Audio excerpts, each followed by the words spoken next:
Good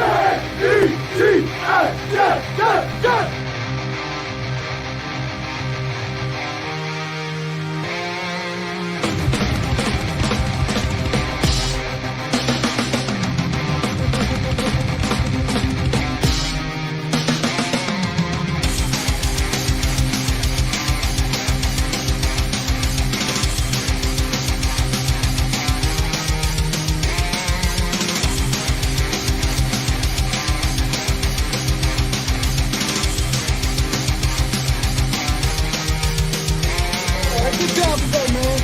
One at a time, and we'll get the job done. Y'all know what to say. On three. 1, 2, 3. And the home of the Jets.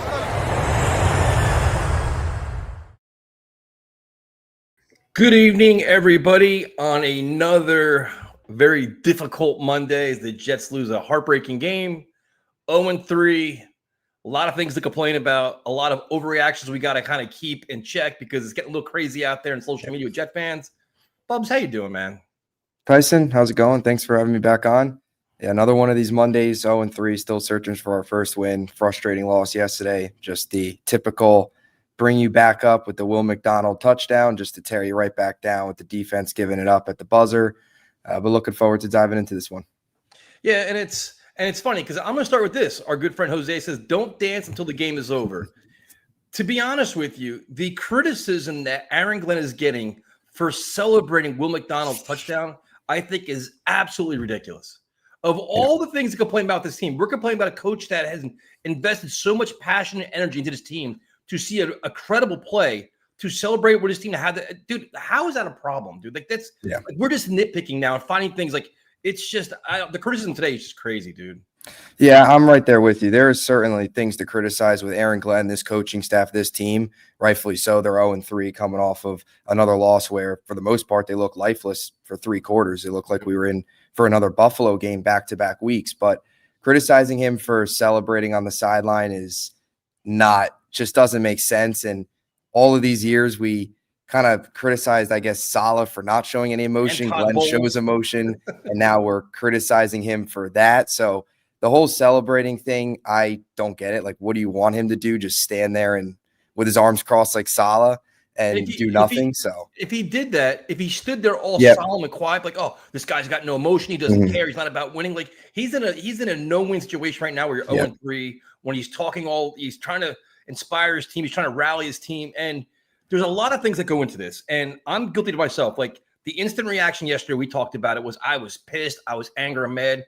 And then you got to step back and be like, it's game 3 in a rebuild where he's trying to figure out what he has on his team, what scheme's going to work, what scheme's not going to work with a backup quarterback that didn't play the entire preseason. So there's a lot of things that go into it. Not making excuses. It's just facts. And the one thing is just like this, for example, Aaron Glenn's a terrible coach. And this regime, 3 games in, we're calling him a terrible coach and regime's a total disaster. If the team is playing like this at the end of the season, more alarming. Playing like it next season could be alarming. It's 3 games, dude. And the thing is, as mad as we are about Aaron Glenn, you have to start wondering if we're seeing some of the same things as last year, especially on defense. Maybe we've actually overrated some of these players. While the scheme may not be perfect, some of these guys aren't earning their paycheck either. And that's an effort thing. It's an execution thing. That's a preparation thing on the player side. So some of these things on Aaron Glenn now are getting ridiculous, dude. Yeah, I don't think anybody should be calling for him to be fired after 3 games. There's, again, certainly some concerning signs that need to be fixed. Like you said, by game 17, this team needs to be vastly improved. This team needs to be totally different than what we're seeing right now. And frankly, I mean, you would have liked to seen yesterday them come out much quicker. You don't want to see consistently here week in and week out them come out like they did against Buffalo, came out yesterday. If that's a trend, that's where you really start to be concerned, really start to have issues. And like you said with the defense, there is a lot of these guys that they're relying on. Andre Sisco, Brandon Stevens, you sign them in the offseason, and the same issues that we've seen with those guys in their previous destinations, you're seeing with them here. That's a major problem. I look at Steve Wilks, just his scheme right now, there's guys wide open every single play. And if they don't get home to the quarterback, there's guys running wide open. It's just as simple as that. So there's blame to go around everywhere from a coaching perspective, player perspective, and even Muji. I mean, how many times all offseason do we talk about this team having depth problems at wide receiver, at edge, all these different spots? Wide receiver is a problem. Edge is a problem. Michael Clemens is still starting on this football team. Yep. I don't know why he is still not even on this team. I don't know how he is still in this league. I don't know how another regime is. We're back with this whole Michael Clemens thing. Yesterday with the 33-yard run with Baker Mayfield, I kind of just ranting now, but there's blame to go around is kind of the general premise as to why this team's 0-3. I think what we're doing is we're taking out the 14 years of no playoffs on Aaron Glenn at the 3 games. Mm-hmm. And that's absurd. It's like, as bad as it is, and it's bad, you have to give them the benefit of doubt to give a chance to fix it for longer than 3 games. So it's not been pretty. It's been ugly. But the thing is, we talked about this the entire offseason is he's inheriting a team that he thinks he knows who these players are, what their work ethic is, what their mindset is, what their preparation is, how they're going to play on the field. And now he's seeing it live. Okay, I thought you're this, you're now that. Mm-hmm. So you got to figure it out. And it's as the season progresses, you have to see where they are. Where are they 4 weeks from now? Where are they 7 weeks from now? Are they still sloppy on defense? Because they're working their ass off trying to figure it out. They're not saying they're not like to say they're just bad coaches now at the 3 games. I think it's just stupid. Mm-hmm. Oh, we want Pete Carroll. What's Pete Carroll's record right now with Geno Smith with the Raiders? He's 1-2. It's no guarantees with anything, but you got to give these guys the chance to figure it out. But to your point, if I'm looking at anything out of this entire process, it's look at Muji right now with this free agent class. Look at all the players they signed, even the players they retained, and the money they gave out. Are any of them earning their contract? None of them are. Literally none. If they're still on the team. And the weird thing is, Rashad Weaver is having a really good camp with the Jets. He gets hurt, he gets cut. He's with the Chargers now. Why didn't they bring him back? Like things like that are kind of weird. But look at what Muji's done. And we questioned it. It was Josh Reynolds going to be your guy. He hasn't played in 2 weeks, and he was a fringe signing. Tyler Johnson yesterday had 1 catch, had 1 terrible drop. How did you literally support like the playmakers running offense? Stone Smart, MIA. Don't even know who the hell that guy is. Jelani Woods, another guy. Look at all the players on defense that aren't. Brandon Stevens, terrible signing as of now. Cisco, terrible signing as of now. You paid Sauce all that money, not even playing up to his contract. Jamie Sherwood, not really playing up to his contract. There's so many high-priced guys in this defense right now that aren't earning their check. And your defensive line depth that you supposedly brought in, a lot of those guys aren't even here. Nandi got traded back to the Chiefs. He started last night, right? Weaver got cut. Tufeli's been hurt. Coward got hurt. Dude, it's Muji's signings, man, are more concerning about anything.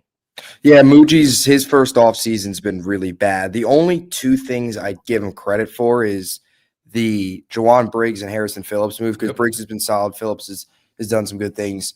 But, yeah, I mean, you're spot on. And even just look at the draft class right now. I don't want to write anybody off just yet, but here we are again with just burning day 3 picks. Tyler Barron's done nothing. Kiko Maui-Noa hasn't played a ton, but might get an opportunity now to play more depending on the severity of Quincy's injury. But here we are again with this day 3 picks. We're just throwing them out. I mean, Arian Smith probably could have got him as a UDFA. You take him in the 4th round. He's done nothing. The 2nd and 1 penalty yesterday killed that drive. That was on the pace to being a potential touchdown drive. You have that penalty, they can't rebound. And instead of settling for, getting 6 or whatever, 7, you're stuck with settling for 3. So yeah, it's been every concern that we had is coming true. Yeah. It's a work in progress, but the thing where they're having problems is we first guessed a lot of this stuff throughout the entire offseason, and now it's coming to fruition pretty much everywhere. Depth behind Jermaine Johnson, that's an issue. No wide receivers, that's an issue. It's like you're seeing it all now, and it's the safety position, complete disaster. That we kind of predicted too. And that's unfortunate, but it's like you have to give this team a chance to identify what they have and don't have and make changes and adjust, and by November, December, get better. Like I can't go through this fire Aaron Glenn 3 games. It's ridiculous. So now the one thing is I do see this, the way he's handling the media. For some reason, I think he's become too enamored with the media picking on them. Like he's too focused on, well, the New York media, this. Who cares, dude? Don't worry about what the media says, because as long as you keep losing, they're going to keep hammering you. Your focus should be on, ignore the outside noise and don't keep referring to it. Like he's acting like he doesn't care about it, but he keeps bringing it up every chance he can get. Well, you guys do this. Why do you care, dude? Worry about inside your building. Don't worry about all the outside stuff. And then he's just creating more problems for himself because it's a bad look, dude. Yeah, I agree. I think he's got to stop focusing so much on that. And yet he says that, yeah, he doesn't care and he's not, worried about it. But then he continues to talk about it. And even yesterday, the whole we're not the same old Jets, like you're just feeding into it at that point. 100%. He's just, I don't like I agree. I don't like the continued shots. And here's the reality about the whole negativity that he's talking about. As Bill Parcells says, you are what your record says you are. They're a bad football team right now. What do you expect the media to be positive around this team? They haven't made the playoffs in 14 years. That's not Glenn's fault, but still the narrative is until they start winning games and we legitimately see the culture change, which is you win games to do that, the media narrative is going to be negative. He can't continue to feed into that. Yesterday press conference it's frustrating to see that. Yeah, it's because it's like he acted like one guy in the preseason, and once the season started, he's starting like not melt under the pressure, but he's becoming distracted and he's taking the wrong approach. I think. Just listen, like you played here. He literally played here. He knows what the market's like. So why feel it more? But like, you know what? We got to be better. I'm not worried about what anybody else says. Call us what you want. We have to change it ourselves. We change our own narrative, and that's how we handle it. And that's it. But he endlessly brings it up, what pisses me off. And then the whole same old Jets thing. It's like, dude, you know what it means, and that's exactly what you guys are until proven otherwise. That's unfortunate, but that's the case because you're losing games the way we've seen for the last decade. But to me, there's a lot of room for improvement, and the work ethic is there. I'm willing to get the benefit of doubt for the season. He's going to be here for a couple of years anyway. He's not going to be a one and done. Steve Wilkes may be a one and done, but it's like, and the thing is, you learn a lot about a coaching staff when you face this kind of adversity, when the shit's hitting the fan endlessly.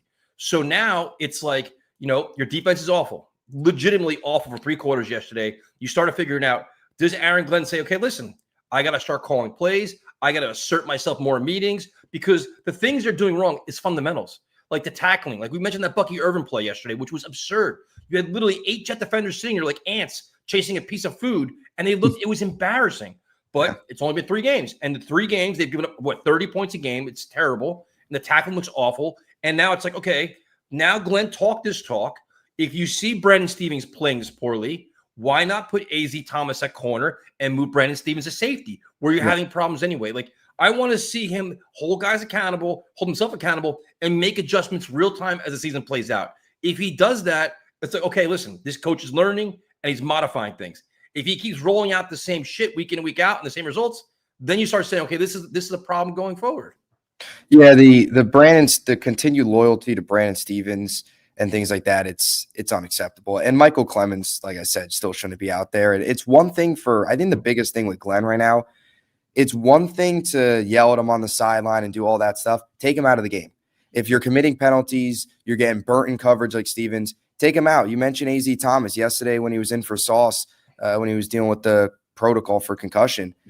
6 coverage snaps, was targeted twice, didn't allow a catch. Like, it's his first NFL action. It's not much. It's a small sample size, but he looked good. Give him an opportunity. I thought Malachi Moore looked good as well. Like, give these guys opportunities, hold these veterans accountable. If they're making mistakes, take them out of the game. And you have to make those adjustments. Like you said, I think you haven't seen enough of that, especially defensively. Teams are just picking them apart. There's not even just in an in-game situation. Week to week, they haven't made adjustments defensively. It's the same thing we're seeing every single week. And a lot of that falls on Wilkes. But, yeah, I mean, Glenn, you want to be that CEO guy. You claim you are that CEO guy. Oversee all 3 phases and make the changes necessary that need to be made in these games. And that's how you do it. You've had 3 games where we go a complete shit show on defense. Okay. Now you sit back and they got an extra day of games on Monday night. Start figuring out and make subtle changes. Make your adjustments. Be more hands-on. Now you're understanding what you really have with this team. My linebackers can't do this. My corners can't do this. My defensive line can't do this. And that's how you become a better coach, by changing it, and you keep adjusting until things get better. So a lot of room for improvement, but get the benefit of doubt for now, because the last 14 years aren't his fault. The last 3 games are his fault. And so I think sometimes we forget about that. Well, this is like, he's only been here 3 weeks, man. I mean, it's like, it's frustrating, but it's just a fact, you know? But I will say this. To me, I honestly think the Jets lack that feisty vocal leader on defense that takes no shit from anyone and everybody follows him. We talked about this last night, like an Ed Reed, Ray Lewis, The Jets used to have Brian Cox, like those guys where it's like they're no nonsense guys that bring it. Bart Scott, Jim Leonard, guys like that you have. And I don't think right now they have those players on this team. You have good players. Like Quinn Williams is a good player, but I don't think he's that guy. He rallies everybody. Like, they're going to be chomping the bit to go attack. Sauce is definitely not that player. Who is it? I think they need those kind of captains and leaders on this team right now.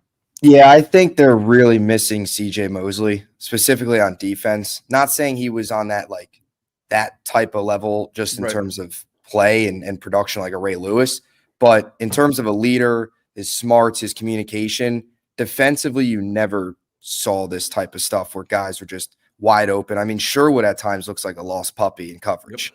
Yep. Even Quincy at times too. You just watch back some of the tape. It's kind of like players just go through their zone and they kind of just expect somebody else to pick them up. Yep. And there's no nobody picking up guys, nobody taking it by themselves in terms of from a coverage standpoint. Mosley to me was that big leader, glue guy, communication in and out of the huddle on defense. They don't have that right now, and Sherwood is sinking from that standpoint. He has not been that vocal voice. They're struggling, and then when you have two safeties that can't cover or tackle, it doesn't make any. Cisco's been terrible. Tony Adams is terrible. It's like you look at the strength of your defense up the middle, it's not good. I mean, Quinnen's good and Harrison Phillips is good, but then after that, Sherwood's struggling. Safeties are lost. You're getting eaten alive right there. Yeah, and even you look at just the edge position outside of Jermaine and Will McDonald, it's McGregor, Clemens, Tyler Barron. I mean, those guys are not NFL players right now that are getting playing time. And that falls on the offseason. That's your free agency, your draft, and everything else. And that's part of the problems. And probably they inherit a lot of these guys too. They're trying to count on, and they're not good or not playing to their standard, which maybe the standard may be harder than these guys expected. And that's the other thing too, is all this team has known prior to this year is losing. These players, all they know is losing. I think they learned complacency. They learned a lack of accountability. And to work out that stench with this organization is going to take time. It just is, because they're used to losing, right? They've seen it. They're used to going through the motions and blowing things and not getting held accountable. And now it's like Glenn's got to figure it out. But okay, listen, this is not going to work here. This is not going to work here. This coach is not going to work here. You saw the Falcons, I think, fired their wide receiver coach today. You can't be scared about contracts. You can't be scared about egos. You've got to be cutthroat to clean up as fast as you can. And I hope Glenn does that. Yeah. No, yeah, you gotta write. What do they say? You can't talk the talk, and not walk the walk, or whatever. That's exactly what it is. You can't preach accountability. You can't preach this competitive, this no nonsense type of culture, getting rid of the country club environment, and have these guys, no matter what the back of their playing card says, out there if they're still making mistakes, whether it be penalties, just bad play. And to be honest with you, and Garrett Wilson, I love Garrett Wilson as a player. Solid game. The Jets easily one of the best weapons on offense. Yeah. How many times have we seen him do exactly what he did yesterday and not attack the football? He did that last year too. This isn't the first time thing for him. Sean Jefferson's a great wide receiver coach. Garrett Wilson's been doing the same thing since he's been here. Not picking on him, but that's a problem that he has. That the pick six was awful, but it could have been prevented. It's little subtle things like that change the game. Yeah, and I will say this: Garrett actually took accountability post game for that, so you do give him that, as opposed to deflecting the blame or whatever. But yeah, it's all the little margins with this team. It's the penalty. It's the Arian Smith penalty on 2nd and 1 that kills the drive from potentially scoring. Instead, you're kicking a field goal. It's the pick six before halftime. It's the obviously not really a little margin, but not stopping them after you have that kickoff or the block field goal return. It's the breakdowns in coverage. It's the little details that this team that they just can't grasp, and the penalties as well. And the Bucs yesterday were so banged up and they couldn't take advantage. I mean, the Bucs got penalized 14 times. They had 4 drops as a team. They had 3 of their 5 offensive linemen out. Evans got hurt. Godwin was already out. Ibuka wasn't 100%, and you still lose. And they hurt themselves as well, and they couldn't ultimately overcome the Bucs' issues because they had their own set of issues. Yep. No, it's fair, man. But again, these are all things that are happening now. Let's see if they happen 4 weeks from now. If Garrett's still doing the same thing, if Sauce is doing the same thing, you have to give it the benefit of the doubt. All right, listen, we knew this was going to be a rough year. We all said 6 wins, and now we're actually enduring it. This sucks. Well, we kind of knew it. And it's a lot, man. And again, I'm not going to rip Tyrod to shred. He didn't play this freaking preseason. He pretty much missed the entire training camp. So it's like, all right, it's a work in progress. But they blew the game. That's 2 games they should have won now, in theory. Yesterday, because of a fluke, kind of fool's goal with Will McDonald's move. But it's like, all right, on to the next one. And now it's like you're facing a team in the Miami on Monday night. To me, this is a must-win for the Jets, dude, because you fear if they lose this one, division rival, then the wheels are going to fall off. Then you could kind of see like primetime television. Then I think things start getting ugly. You're not saying anyone's going to get fired, but then I think the fans really start turning on them. Yeah, you can't lose to the Dolphins have completely checked out. And I know they fought well, like played well against Buffalo, actually kept that game close until the typical kicker. Yeah, and then the typical Tua interception late that always kills them. But yeah, you can't go and lose to Miami. Mike McDaniel is going to get fired at some point, whether it's during the season, definitely. If not, it's going to be at the end of the season. Like they've completely checked out. They're going to have to go through a complete overhaul. You can't go in there and lose. And unfortunately, the Jets in Miami, they haven't won since the Geno Smith perfect passer rating game in 2014 in Miami. That's a good time to change the trend then. Yeah, for whatever reason, it's crazy that they just don't win there. So yeah, hopefully he could change the trend. But prime time, you can't get embarrassed. And there's a lot of pressure on Glenn and this coaching staff. You can't come out prime time against a division rival like you did against Buffalo. It's unacceptable. You got to come out, not just like go down and score a touchdown the first drive. Enough to just settle in for the field goals. Go down and score a touchdown. Get a stop on D. Force a turnover. Be aggressive. Be aggressive. Force a turnover. Like, God forbid this defense ever gets a turnover. They can never land on a fumble. No, they're dropping interceptions left and right. Start fast.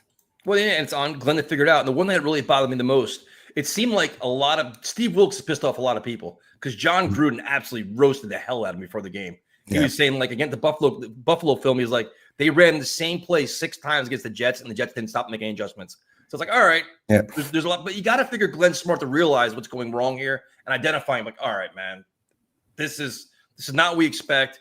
Some subtle change, personnel change, right? Like all these things, and then turn it around a little bit. So we'll see.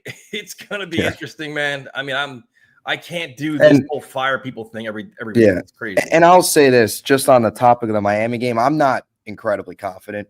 I'm really not.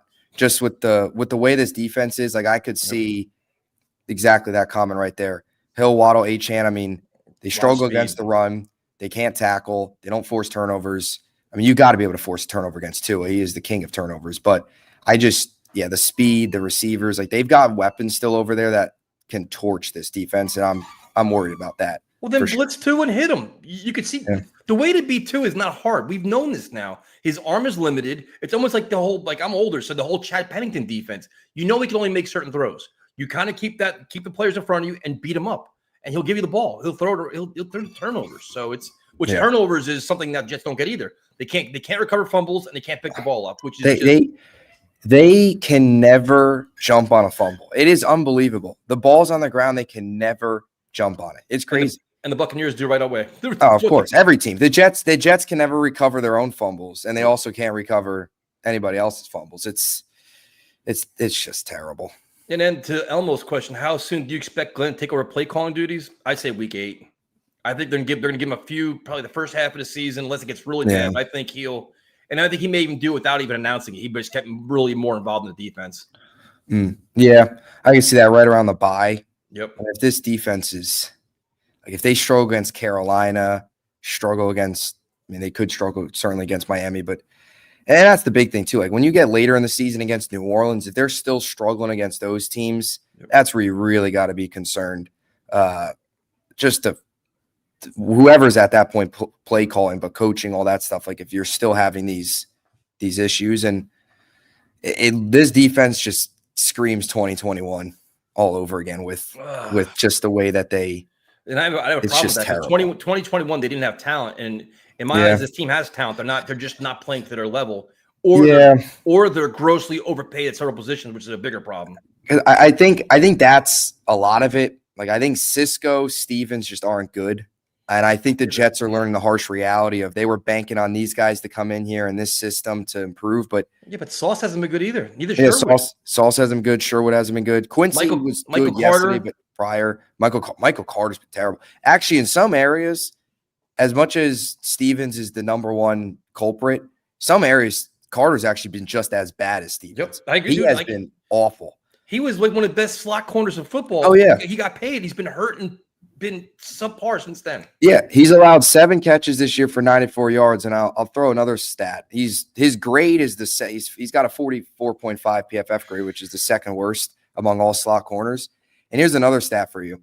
He's had 3 catches allowed of 20 or more yards already this season. Go back to 2023. He had 3 allowed all year in 15 games. And now in 3 games, he's already allowed 3. Yesterday, that Sterling Shepard play was disgusting. Sterling Shepard, he slipped. Carter slipped in coverage and could never recover it. It's like, Sterling Shepard, come on now, really? You're the highest paid nickel. I mean, he's been awful. And tackling too has been just as bad. Yep. No, it's been bad. That's what we've seen. The disappointment of him, Sauce, Sherwood, these guys, all you just think are just gonna be better, and they're not. That's if you have a young guy that's trying to find his way, all right, Leonard Taylor's trying to find his way, okay, or Tyler Barron, fine. They're not making $20 million a year, $15 million a year, and not the highest paid players. They're the highest paid players at their position, some of them. And then you had Stevens with the $36 million. It's Sherwood with 15. I mean, it's bad. All right. He still has faith. I'm with you. I do still have faith. I do apologize for the last call. I definitely made an ass out of myself, but whatever. Moving forward. This defense is weird, dude.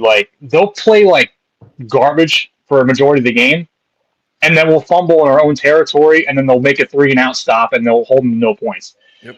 The defense has been bad and inconsistent, but in terms of confidence levels going into Miami, I don't know what team's going to show up, and you really want to see, because from week 1 to week 2, when they had that close game against Pittsburgh, it seemed like they were content with it, got blown out the next game, and you don't want to see that coming up. But they can easily mitigate this loss just by kicking Miami's ass. And I want to see them, forget about the defensive side of the ball for now. I want to see them establish an identity in offense like they did the first game, which is run the ball down your throat, dominate the trenches, and play action you to death. Yeah, but the problem with that is that the entire league knows they want to do that. Todd Bowles knew that yesterday. And what do? They stack the box, blitz, they dare you to beat you with the quarterback, and you got to be willing to do that. The Jets came out passing yesterday, which I have no problem with them doing it. Well, they catch the ball and they get open. And running the ball, you want to have, right now, you're right. The Jets have no identity whatsoever right now. Nothing on offense, defense. They have nothing. We don't know what they are. But it starts the offensive line. And the offensive line yesterday didn't play that great. Olu struggled. They're getting pushed around. They're missing blocks. The blitz pickup was bad by Beck, by the running backs. It wasn't pretty yesterday. And then they started making adjustments in the second half, and they kind of cleaned it up a little bit. I mean, Todd Bowles kind of took the pedal off the metal a little bit. They it's typical Todd Bowles, which he always does. Yeah. But you're right, dude. And this is it to Larry. Beck has been a disappointment too, man. That blitz pickup yesterday was pathetic. Terrible. But to your point, that's it. Be more physical, tighten up your offense, have a better game plan, and when they throw the ball, actually catch it. Yes, agreed. That's the thing about the offensive line is as bad as they play for the majority of the game, I think they kind of needed that, because we said coming into the year that this is a young offensive line and we want to see them improve. Yep. Even though it was too little too late, they definitely improved in the fourth quarter, because when the Jets scored, it wasn't like your typical solid game when the Jets, it's 30-7, they score, 2 last-minute touchdowns when they're playing soft coverage. When they scored the 2 touchdowns, the Bucs are still blitzing because Todd Bowles has let up blitzing. Yep. So that's what I like to see. So you're hoping that they learn off of that and they keep that up and they continue, because once they picked up the blitz, Tyrod actually had time and was able to complete passes. And I really want to see them get Garrett involved early and often. And if they double him, then try to get Mason Taylor involved. You know what I mean?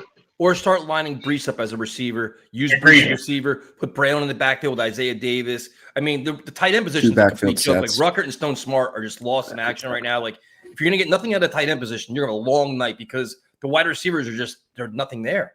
Tyler Johnson, Aaron Smith's still learning. I'd line up Brees as a receiver, dude. I would. You have no choice at this point. I would too. I mean, if he's lined up against a linebacker, he's going to be 9 times out of 10, he's going to get open. And as far as Sauce Gardner goes, I know people have been roasting him out in the comment section, which is kind of justified, but what I will say is you got to think the first 3 years, Sauce has been playing on one side of the field, and half the time he's in zone. Now he's finally starting to follow the best receiver He on didn't every follow part of Mike the field. Evans yesterday. Brandon Stevens got beat for the touchdown. Yeah, agreed. But when Sauce is on coverage, I don't want to hear it. I can't. I don't want to hear no excuses from Sauce Gardner. No. He's I'm one not- of you're the right. best corners in football. Nice Best corners in beat. football. Coming off a bad year last year, no less. Yeah.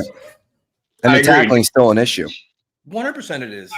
I agree. And what I'm saying is, like, I want to see him keep doing that and not have the, like, because if he's your best corner, you might as well try to get the most out of him. Because when they threw the ball, he's right there to make the play, but he's not turning his head. He's not Trubisky making beat the him. ball. Yeah. Exactly. Right now, opposing offenses are no longer scared of Sauce Gardner. Like, you know what? Let's challenge him. Because worst case, we're going to get a pass interference call on him.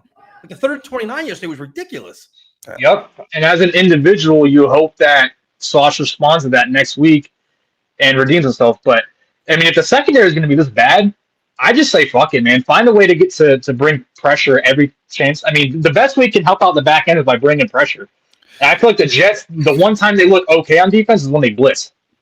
If they don't miss tackles. So, Yeah. I don't know. You really got to run the ball, and you really got to rely on the offense right now so the defense gets it figured out. I did not expect them to be this bad coming into the year. I did not. And like the 3 games in, so you hope that they finally improve. But like, I'm real. Like I want Aaron Glenn to be the guy so bad. I really do like him as a coach. Me too. But I'm really hoping that he steps up and shows what kind of leader he can be, and just like as bad as the team has been in some parts. The only thing I'll give Aaron Glenn is he's done more coaching on the sideline in 3 games than Salah did in fucking 4 years. It's true. So I hope they keep it up. And this is, like I said, it's a competitive sport, man. It's a contact sport. Go out there, be physical, be the more physical team, be the more disciplined team, and let's see what happens. They're 0-3. They can't do nothing about it right now. They can say whatever they want. They can't do anything about it, but try to improve from week to week.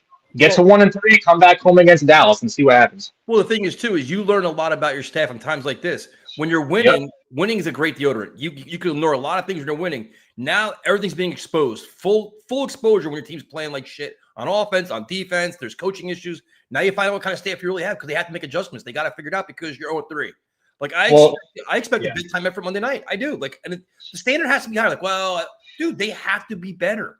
That's it. Like, it can't be the same thing week in and week out. You're getting paid a lot of money to be here. Earn it. And if not, you got to be part of the problem. Then that's it.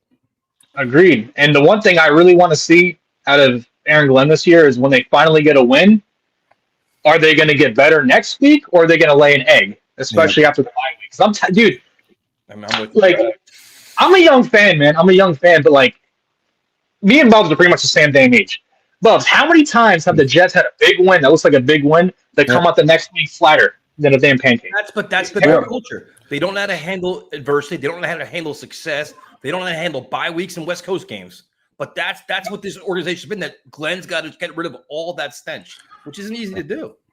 Yeah, I mean, that was the whole – oh, sorry to cut you off, but that was the whole thing with Salah. I mean, how many times coming off of bye weeks, coming off of extended weeks? I mean, this time last year, that they were 2-1.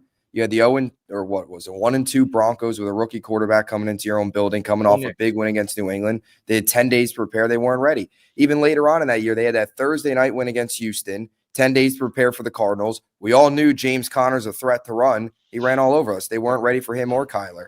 And that was with Ulbrich. But still, either way, yeah, they haven't been ready. Or the Jaguars game or the Seahawks game. It's been terrible. That's all things that you've got to get out of this system. Got to get it out of the building. Like, this is no longer available. Like that was my concern to the Pittsburgh game. Was, oh my God, they got praised so much for a game they lost.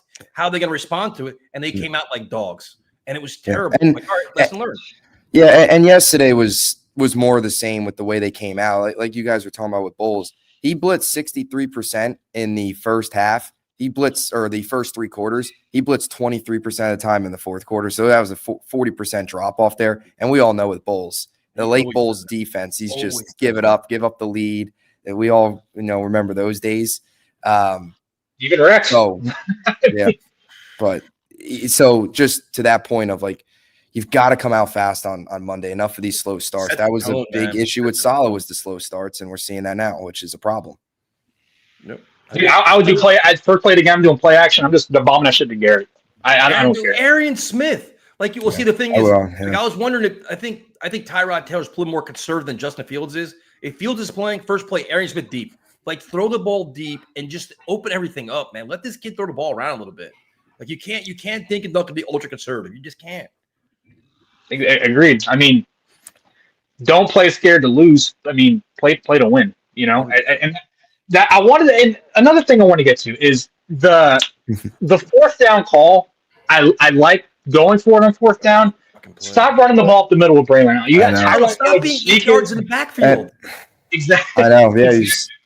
Yeah, and they didn't put Beck, they didn't put Rucker, they didn't put anybody in front of him as a lead blocker either. He was on his own island. That was terrible. And I think Engstrand does deserve blame for that, but Tyrod checked out of that play. He saw the linebacker approaching. I think he thought he was going to shoot the gap, and he ended up backing off, and then Reddick came in. Well, like you that also falls on. I don't mean to cut you off. That also falls on Aaron Glenn because he's hearing the play call. He could have changed it if he wanted to. Yeah, but once you get to the line of scrimmage, though, that's out. The sound goes off from the headset. So that was like Lucas said. Sorry, you could go ahead. No, my bad. I understand that you want, like, when you're in single back formation, even though the running back's far behind the line of scrimmage, you want to get them running at full momentum, but with no fullback. And like everybody knows, when the Jets lined up like that, I knew they're running the ball right up the middle of Brandon Allen. Oh yeah, So hey man, let's just see what happens next week. I saw somebody put in the comments say Salah's laughing his ass off. Please, if Salah was coaching that game, we scored 9 points, get blown out 40. Salah's got no room to talk, dude. He's a horrible head coach. What's he doing now? He's a defensive coordinator. If he's such a great coach, why isn't he coaching? Good night, man. Hey, have a good night, guys. I'll say this just about the Jets run game. Like, I still don't like the short yardage stuff, the concepts. They're so vanilla, just quarterback sneak. And I mean, the Jets voted in favor of the tush push. Why not? You have Fields, you have Tyrod, 2 mobile quarterbacks. Even if you didn't have a mobile quarterback sneaking, it's not. I mean, Tom Brady was excellent at quarterback sneaks. You don't need anybody with legs to pick up a yard. But the run game's been a disaster. But this is an offense too with the issues with the run game on the early downs. They put themselves in such bad spots because they're not built as a 3rd and long team. They found themselves in so many 3rd and longs. They're not built for that. You can't I just hate it. I hate we saw this a couple times. I hate the run pass, especially run 3rd and long pass. Yeah, 3rd and long pass. Like Brees on that drive. It was the strip sack, the Tyrod strip sack. They ran it with Brees, went nowhere. They ran it again, 2 yards. Now you're in 3rd and 8. Simpson doesn't pick up the blitz, and he gets strip sack. Like you can't live in 3rd and 8, 3rd and 9 all day, and that's the problem. Like you can't. The run pass, especially when it's not working, just destroys it. But you have to have a legitimate passing game. You have to pass the ball consistently more than 3 yards. Like, why can't the Jets complete a screen pass? Like, the one thing I don't understand with the Jets offense is how come when any other team plays the Jets, the guys are throwing the ball to open receivers in space. When the Jets catch a ball, it's always contested. They're fighting for it. They're fighting for every guard. It's just there's no scheming guys open. It's nothing easy. I mean, that's always been the story with Garrett.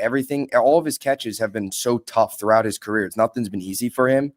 And I'd like to see them stretch vertically a little bit more too. I mean, Arian Smith, like early in that game, send him on a go. You can't use his speed. It can't hurt. Tyrod's better. Like rip it. So, what's up, Nick? Hey, how's it going, guys? How you doing, man? Good. Hey, Tyson, I agree with you 100%. I've been waiting. Got to move Stevens to safety. I think with the money they invested in this guy, I have this feeling that him and Moore are going to be the safeties next year, and give it a shot. At least give it some time, because Thomas and again about you talk about the PFF score. He was in there. I don't know what it seemed he wasn't getting picked on. Give him a shot. Yep. I also think Carter's probably off the team next year. One of the most overpaid corners in the league, and because I want to get this before I forget it, this is eerily similar, and I'm huge. First off, I'll admit this as a homer. Aaron Glenn was my favorite New York Jets player. So by default, because Parcells guy, I grew up watching Parcells, probably like you, Tyson. I think we're a similar age. Yep, absolutely. That I think he's the right guy for this team. I think that what people need to maybe put in perspective is, again, the team was absolute dog shit under Saleh, but the first year of Robert Saleh, remember how bad that defense was? We wanted Olbrich fired. Yeah, and how bad was it? And then they brought in Sauce and DJ Reed, right? Was the next year, Yep. and the defense just changed. So this team is very much hamstrung by the fact that there's $30 million in dead money invested in Aaron Rodgers, and just in that money alone, you could probably find a cornerback and maybe a linebacker or but they just or a paid safety. they paid Stevens and Cisco all this money. No, Stevens is a terrible sign, 100%. So is Cisco. Cisco's terrible too. But Cisco's stinks. a 1-year deal, and you could if Stevens is decent at safety, you could just slide him right over, and there's your solution to some extent. If you don't have the corner, right? You have the money. You have $30 million that you could spend in cornerback 2, linebacker. Like the defense, to me, it's the defense is the problem, and getting a wide receiver 2 on the offense, because the offense is moving the ball. So you keep the offensive line the same, even bring back AVT on a decent deal. There's not really much that needs to be fixed. I'm out on AVT, dude. Unless it's like incentive laden and heavy, like I got to move on from that. Because I agree with you. But I'm saying like you're looking for an offensive guard, which is a lot easier to fill. Yeah. Than anything else on the offense. The offense really needs offensive guard and wide receiver 2, and you're going to franchise tag Breece Hall if you're smart. I'm not even doing that. No, I don't think I'm even doing that. I'd keep him on an incentive-laden deal. Why not have Breece and Braylon for another year? Money, dude. The only thing that's going to be saving Breece from getting money is his low stats this year. He's going to want to. They can't run the ball. Tagging running backs is the best thing you could ever do. The shelf life of running backs is so short that if I want to invest all money in a running back position when you need wide receivers, tight ends, and everything else. No. I'm investing 1 year, a franchise tag. What's a tag? 10 million maybe on a running back for him to do that. Keep in mind, you're getting 30 million back next year with Rodgers. Yeah, but I don't care. But I want to spend it on all the holes we just talked about. Like to me, running back's not a hole. If you have Isaiah Davis and Brown Allen, do I really need Breece Hall to make $10 million? Isaiah Davis hasn't proven anything. What has Breece Hall proven? Breece Hall's proven a hell of a lot more than. Come on, man. You're willing to pay Breece Hall $11 million a year right now based on what? He doesn't have a 1,000-yard season yet. On a 1-year deal? I'd give a guy a prove deal. Dude. I don't think I would. Would you do it, Bubs? I don't think I would do it. I don't think they will. No, I think this is it for Breece. But my bigger issue with this whole is just some of the depth stuff. Like you could have went out and gotten a cheap receiver, or more importantly, you could have went out and like Zadarius Smith, Jadeveon Clowney. I think Smith was 4.2 million base. Yep. Jadeveon Clowney was I think around that as well. Preston Smith, any of those guys. Now I know Zadarius Smith probably wanted to go to a winner and all that stuff, so a little bit different. Same with Clowney. Why wouldn't Clowney want to go to a winner? No, I understand, but even Preston Smith was available. But like just along those lines of just the depth. We're talking about the whole Rodgers thing and all that. Like you could have spent $3 million, $4 million to have an edge that if Jermaine Johnson or Will McDonald miss a game, it's not Michael Clemens. They could have spent less than Cisco and gotten better players. Oh yeah. I mean, Cisco is 1 year, $10 million, I believe. Ridiculous. Yeah, no, I agree. The Cisco contract is terrible. But to be fair though, I think situationally though, anyone is not going to choose New York this year over anybody. So like Clowney, Preston, you name the edge rusher and keep in mind, if I tell you like, let's pretend like we're radio, whatever, you're going to be radio show host number 3 and you're going to be the backup and not see the time on this team that may or may not even be contending for a playoff spot. Yep. Why would I ever, unless you're offering me a really sweet financial deal, why would I sign that? Well, you had the same problem on offense, though. Do you want to be in an offense with Justin Fields being your quarterback, who's not going to be a passing guy? That's not ideal either, though. But that's why they drafted wide receivers, because they were in that dilemma. Yeah. Like the only case you could make to that is if you kept Rodgers and Adams, because Rodgers would have died. Rodgers would be hurt at this point. No, I didn't want that, but you have to do a rebuild, and that's the point. Is that like you're going to eat the money, and you have to do a rebuild, and with a rebuild, you're going to have players that are like Smith, a 4th-round pick that you're going to have to try and throw in there, maybe in week 3 or 4, and hope that he does something. That's you have to make sure that you draft and evaluate well where these young guys are all contributors and they can actually play. Because this has been the problem with the Jets forever. Their fringe free agent signs have always sucked, and the draft has always sucked. So you can't build through the draft when you're fucking 4th and 5th round draft pick can't play, and that's been the problem forever. Yeah, they like 3rd round picks or day 3 picks on fire. And I'm going to be honest, worthless. None of them are contributors. They're like, oh, we need to be a pad. We need this. We need that. And that's the worst thing with even quarterback. That's my biggest problem out of all of this. Like they count on Jordan Travis as an organization. They count on Jordan Travis to be the guy. He never even played it down for them. Now this year we don't know, but Brady Cook. So while we're watching Tyrod and Justin Fields, there's not even like a young guy that like say like week 14 say, hey, let's play him and see what we have. Like a 4th or 5th round pick as a flyer. We don't even have that on the roster. At this point, I'd actually want to see Brady Cook. Like if we get to like week 10, like I wouldn't be. Hey, throw him out there. What's there to lose at this point? This year's a disaster already. I just beat the fish. Please just beat Miami. It's all I ask. So the one thing I will say is like I understand like it's very bleak of where we're at 0-3, and like there's things that we can look at, and there's a lot of positives, there's a lot of negatives too. But like, just hang with the process because I do think this is a game. I agree with you. A game that the Jets should win on Monday night to some extent. But there's also a lot of matchups that prevent the Jets from winning that I could see Miami just torching. Like the secondary is so bad that Tyreek Hill and Jalen Waddle, they want to show up. They're going to absolutely. And if but see, Aaron Glenn's going to have to look at Brandon Stevens, Michael Carter, Sauce Gardner. Assuming Sauce is healthy. But listen, you're 3 very good corners in theory. You shouldn't be getting torched day in and day out. Like they have to change up their scheme here. And if it's not, like I'm telling you, I play AZ Thomas, dude. I would.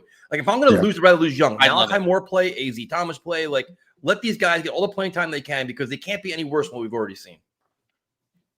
No, couldn't agree more.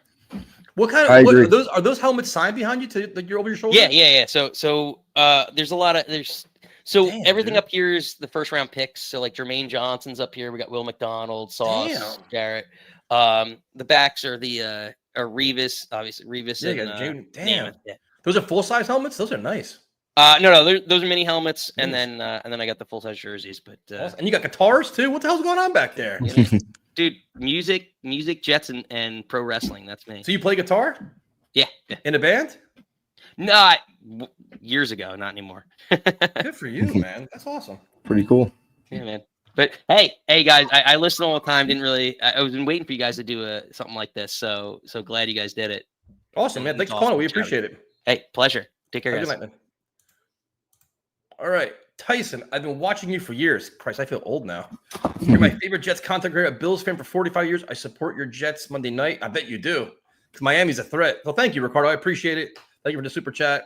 I mean, we got to beat Miami, dude. We have to. I just can't take this. Bubs, I can't go 0-4. No, I can't either. And 2 division losses. How many more years are we going to suck in the division? Yep. Yeah. So it's more of the same. We know who's going to be the voice of reason tonight. Now, we give him a lot of grief because he sucks with the salary cap. His contracts are usually pretty wrong. And he's a traitor. He goes on every other show and lies about it, which is unfortunate. But this is the world we live in these days with these content creators. Everybody's a star. So we'll bring him on now. I'm treated better than the other shows. Well, because we actually have accountability on this show. I don't know about that. Such doom and gloom tonight. Hi, Armand. How is it? Wait, doom and gloom.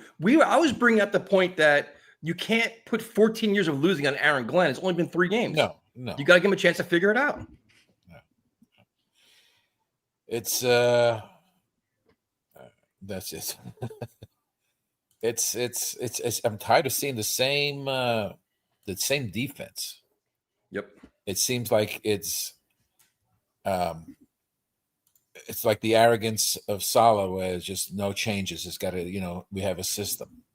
So today at work, I had some free time, and I decided to find out why was Wilkes fired from the 49ers. Oh.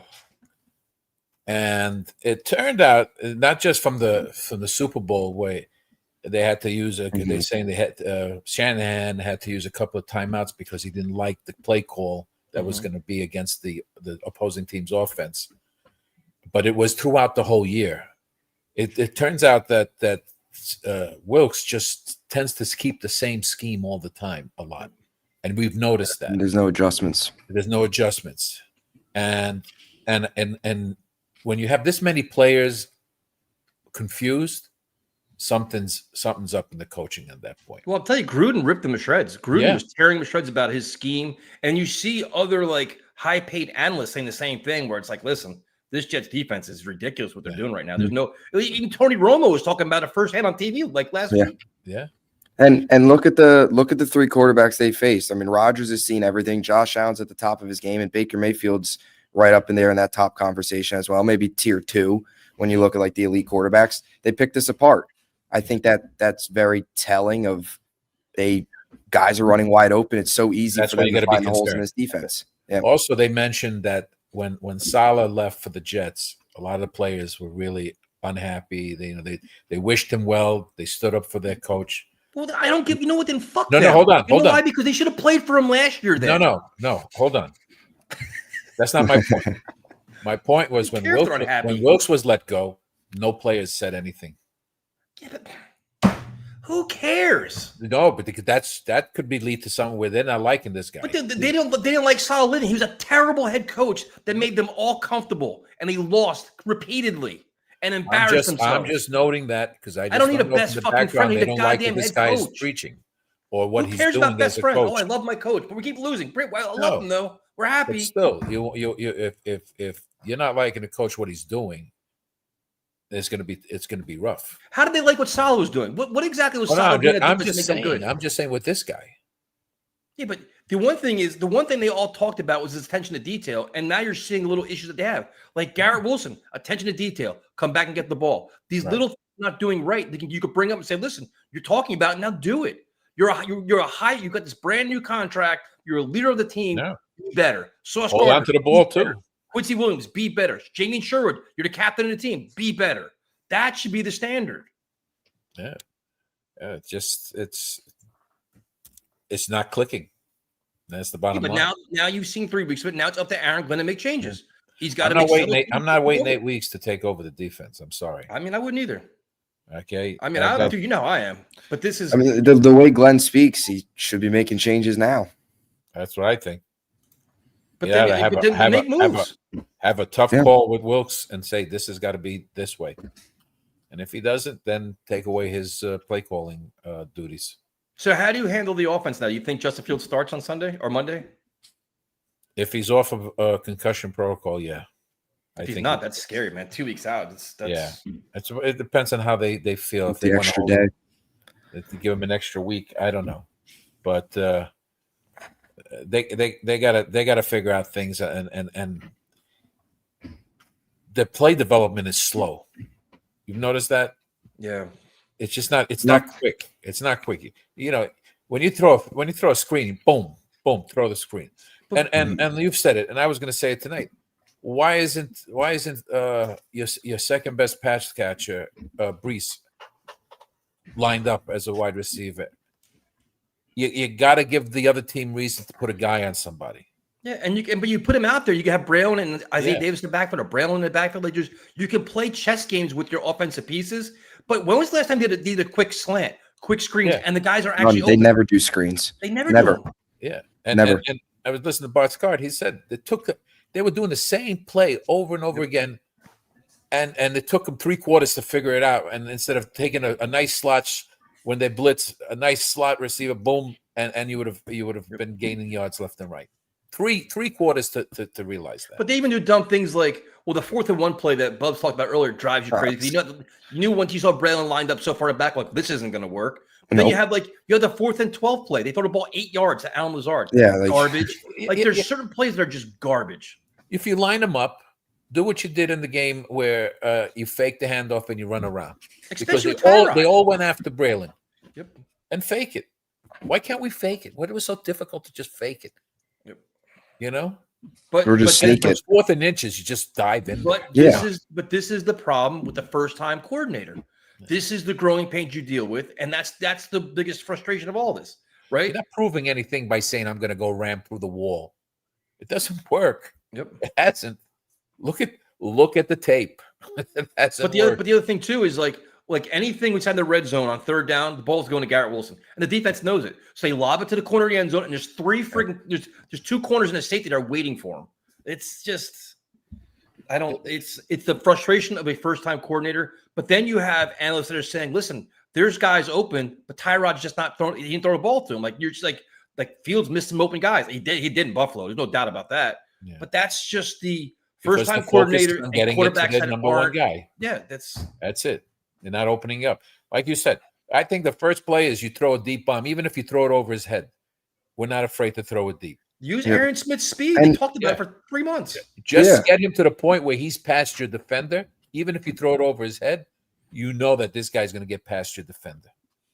Just put that little fear in the back of their head. You keep them on their heels a little bit, and even too, just the whole throwing the ball deep. You never know. I mean, you draw a PI, whatever. Like exactly, things can happen there. Yeah. I this offense forever, whatever coordinator you want to insert, whatever coordinator, they never take chances deep. Nope. It's and there's never, like you said, they have no of those, confidence in the player. Nope. Yeah, and there's none of those quick slants. There's none of the screens. I mean, the Jets defense gets beat by screens all the time because they can't tackle a parked car. But also look at how the Jets get beat. How many times they get caught for pass interference downfield? Yeah. If you throw the pass vertically and you challenge their corners, maybe you get those pass interference calls. Yeah. You take a chance at least. Yeah. And you can't run all the time when you're behind either. No. Yeah, that's why I didn't. Sorry. It works when you got the lead. Love's is all fired up tonight. No, yeah, I'm just I thought too at times in the second half they were a little bit too reliant on the run, and it was just they weren't going anywhere. I mean, they were like lifeless coming out of halftime again. Yep. The defense let up that long drive. Yeah, there was no sense of urgency. Like you're down, they were down 23 to or what was it? So yeah, 23-6 or 20-6. They had that long drive, and then they kicked the field goal, and I think that was the Alan Lazard, the Tyler Johnson debacle, that next drive. But like there's no urgency. There's no flow, there's no rhythm, and it's slow, it's painful, is what it is. They had a chance to grab victory, and that's what the killer. Because if they had stopped them, it would have been a tremendous boost for that team. But you know what's funny though, Afram, I think I told you just yesterday. When I got done celebrating Will McDonald's touchdown, which I definitely celebrated, I was running around, scared the shit out of them. My dog was petrified at that point. But I was like, oh, and I sat down. And I'm like, well, they're going to lose this game because 134 left. I said, right. I think every Jet fan knew it. I'm like, well, the defense hasn't stopped anybody in 3 weeks. They're not going to do it today. And then you see the way they got beaten, like the Sterling Shepard catch. It's like, come on, man. Like, it's just like, what are they doing? Why is he open? They're always open. And the Baker Mayfield run. The Baker Mayfield. And I'll tell you another issue. You look at the film, in each other, they fall together, leave it wide open. They tackle each other. Yeah. You look at the film when Quinn was off, Briggs and Phillips were off, and it was like McGregor, Leonard Taylor, and lost. When Will McDonald was on the edge, but they doubled Will. McGregor, Taylor, none of those guys, they weren't sniffing Mayfield. Mayfield had all the time. And I forget what play exactly that was, but I think it was a completion. And the Bucs too, like we said, like they had their fair share of miscues. I mean, there was a wide open. I think it might have been Kate Otten dropped the wide open pass as well. They tried to give the game to the Jets. They were melting. The Jets couldn't take advantage of it. Yeah, and then plus the typical Bulls fourth quarter defense. Yep. And the Jets still couldn't win. They can't even blitz well. Nope. That's what hurts. It seems like they know it's coming. Well, right. And you get a quarterback. That was the whole thing with week one is like Rodgers can't move. They were getting home to Rodgers quickly, but you get a quarterback that can extend the play a little bit. Like there was guys running open against Pittsburgh. They were just getting home quickly. You get a quarterback that can move just a little bit and get out of the pocket and extend the play. They're going to complete. Like the blitzing is going to be a non-factor at that point. And teams have been picking it up. I mean, they don't have a scheme where they can collapse the pocket and, of course, push the quarterback in the middle where he has nowhere to go. So now, this is a good question here that we were arguing about today at work. When the Will McDonald scored, would you have gone for 2 there? I kicked the extra point. I wouldn't have either. Yeah, I would have. You can't. You don't know. You're lucky you got that. That brought you back. Let's not think we were running down the field.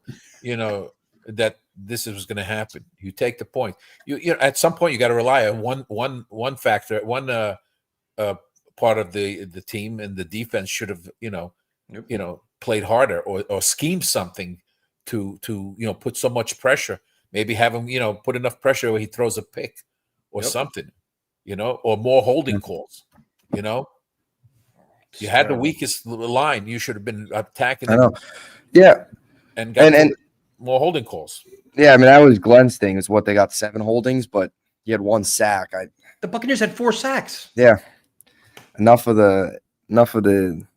You got to get home. I mean, I understand what he was saying. Like the penalties were great. A lot of them were in the first half, but it's like you need the impact play. You need those game-changing plays, the strip sacks, the big sacks, the loss of 10, like Baker Mayfield getting beat up a little bit. You need those kind of impact plays. Yeah. So frustrating. But anyway, Afram, we're going to turn the page and beat Miami on Monday. Okay. You're supposed to be the voice of optimism here. I'm not the voice of optimism. I'm the voice of reason. Right now, I can't reasonably see them. They better come out because there's, if they get blown out by the Dolphins, dude, there's just going to be. Well, they played well against Buffalo. They did more against Buffalo than we did against Buffalo. So we have to go by that. Yeah. I have no faith in this defense. Mistakes. They made the mistake because they could have won that game too, and that would have been like, oh my god! But that roughing the kicker was a huge play, man. That changed everything. Listen, it's just if you got the 2 wide receivers, you can't cover them, and you give this guy enough time, and they throw it fast. If you give the Dolphins space like they've given everybody else, you know that Tua interception. If that's the Jets, they drop that on Monday. 100%. You know for a fact that's happening. You got to pop him. You got to pop him. Force him to throw faster. Where Jets don't have any interceptions in someone's arms, in someone's hands, or he'll throw it over the receiver's head. One of the other. Turnover. Yeah, but terrible. I can't feel confident right now, to be honest with you. I mean, I'm disappointed. This is the approach you're taking on this. You're supposed to be my inspiration to motivate our masses. I've been sitting here for like for about an hour. You dying here. I can't take it anymore. I can't take it anymore. Well, I've been positive all night tonight. I haven't said that. Oh yeah. Very positive. It's the day after. Listen, you had the Sunday is the day to have the meltdown. Monday you recover. By Wednesday you start buying, and by Friday they're winning the game. By Friday they're winning the game. Okay. Yes, sir. All right. I hope so. With Monday Night Football, right? Yes. What could go wrong on Monday night, isn't it? What could possibly go wrong on Monday Night Football? Oh God. Have a good night, man. You guys be well. Yeah, I mean, you look at all the Monday night disasters the Jets have had on primetime television, then you add the Dolphins to it. Poof. Yeah. Touchdown lines. Did he get in? On the road. Not in. All right. Terrible. What's up, man? Hey, guys. Yeah, this was a rough one, but there's been a number of things thinking about it. I mean, first of all, this thing with Glenn with the dancing, I loved it. That's just the height of stupidity. I don't care. You know what? The guy showed enthusiasm. I was having a good time watching McDonald run with the ball. I mean, as what John Madden used to say about the fat guys running the ball. He's not that fat, but it was fun watching him. He was flying. And it gave us a little bit of hope. It made the game a little bit fun. That game was disgusting. I mean, It was hard to watch. Tampa was nowhere near. People, they're a playoff team. Tampa was nowhere near as good as they could have been. They were missing 3 offensive linemen. Mm-hmm. They couldn't get at Mayfield. I mean, Mayfield's also good at getting away, and he's a good quarterback. I mean, there's no doubt about it. He picked them apart. Yep. But it's like watching that game, and somebody's saying, well, we almost won. I said, yeah, the point is there comes a point where you have enough of these almost wins. This is what bad teams do. Bad teams lose the almost win games. They find ways to lose it. Glenn said that, and he's right. That a good team manages to win these things. And the Jets are nowhere near that. So in a sense, it doesn't really matter saying that's how good they are, that they almost came close to beating 2 teams. If it makes them feel better, fine. I think my biggest problem right now, I think it's too early to say anything. I'm really hoping Glenn can pull it around. I still have hope for him. I have some things that I'm disquieted about, though. His press conference is not so much that he's being obnoxious to the reporters. I could give a crap less. He's coming off with an arrogance that he hasn't earned yet. And that bothers me because that kind of arrogance is the same kind of arrogance Salah had, which is, I know what I'm doing. You guys don't know. Our system, what did he say? Our system is too good to fail, or our process is too good to fail, or something like that. The point is that he's already saying that. If your process is not working, it's not working. If Wilkes is a shitty defensive coordinator, then you better start thinking about replacing him sooner rather than later, if he is. And again, I have to leave it to him.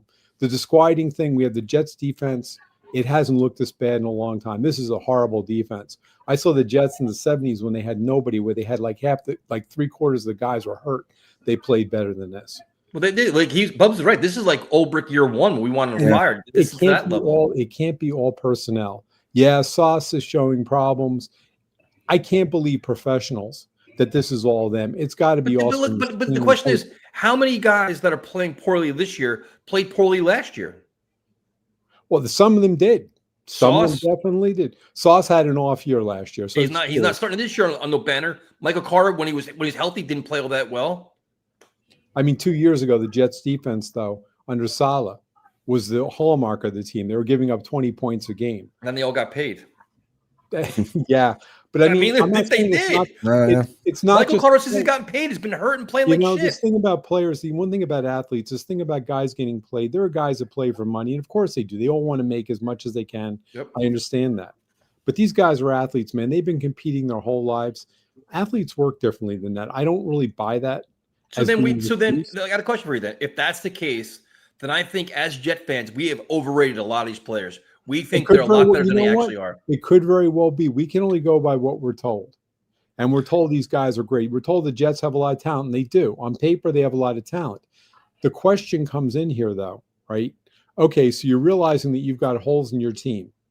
So we're sitting here. It's only 3 weeks in, so I give a grace period. You can't sit there and on 3 data points and say they suck.